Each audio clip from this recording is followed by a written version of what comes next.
ভিডিঅ'টোত অহাৰ বাবে আপোনাক ধন্যবাদ।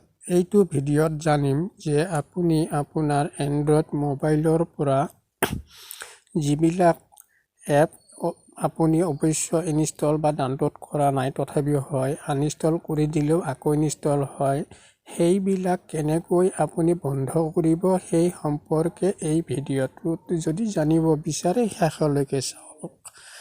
আৰু তাৰ আগতে কওঁ, যদিহে আপুনি আমাৰ এই চেনেলটোৰ নতুন দৰ্শক এইটো ভিডিঅ' চাই আছে, তেতিয়াহ'লে ভিডিঅ'টোৰ তলত দেখিছে ৰঙা আখৰেৰে লেখা ছাবস্ক্ৰাইব, তাত ক্লিক কৰি ছাবস্ক্ৰাইব কৰক। লগত পাব এটা বেল আইকন, সেইটোত ক্লিক কৰি ৰাখিব, পিছত অল নটিফিকেশ্যনত ক্লিক কৰি ৰাখিব, কিয়নো পৰৱৰ্তী ভিডিঅ' যিবিলাক দিম সেইবিলাক সকলোতকৈ আগত চাব পাৰিব। বলক ষ্টাৰ্ট কৰোঁ কেনেকৈ বন্ধ কৰিব আপোনাৰ ইনষ্টল হোৱা এপবিলাক।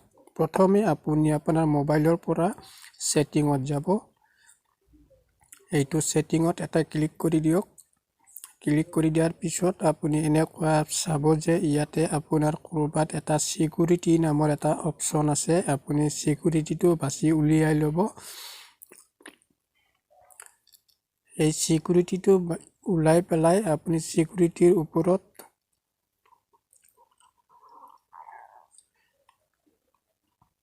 ধুনীয়াকৈ এটা ক্লিক কৰি দিয়ক। এইটো তলাত দেখিছে। এতিয়া আপুনি তলফালে অলপ টানি আহক। টানি আহিলে এতিয়া দেখিছে এইটো আনন'ন চ'ৰ্চ। এইটো এনেকুৱা যদি আপোনাৰ অন হৈ আছে, এইটো অন হৈ থকাৰ কাৰণে আপোনাৰ যিকোনো এপ বা ছফ্টৱেৰ ডাউনলোড হৈ যায়, আপুনি অফ কৰিবলৈ এইটো অফ কৰি দিব। এইটো ক্লিক কৰি এনেকৈ অফ কৰি দিব। দিয়াৰ লগে লগে আপোনাৰ জিন্দগীত আৰু আপোনাৰ নজনাত কোনো এপ ইনষ্টল নহয়। বন্ধু, ভিডিঅ'টো ইমানেই। ভাল লাগিলে লাইক কৰক, শ্বেয়াৰ কৰক। পৰৱৰ্তীত নতুন কিবা এটা লৈ আহিম। তেতিয়ালৈকে আপুনি ভালে থাকক, সুখে থাকক। Bye bye.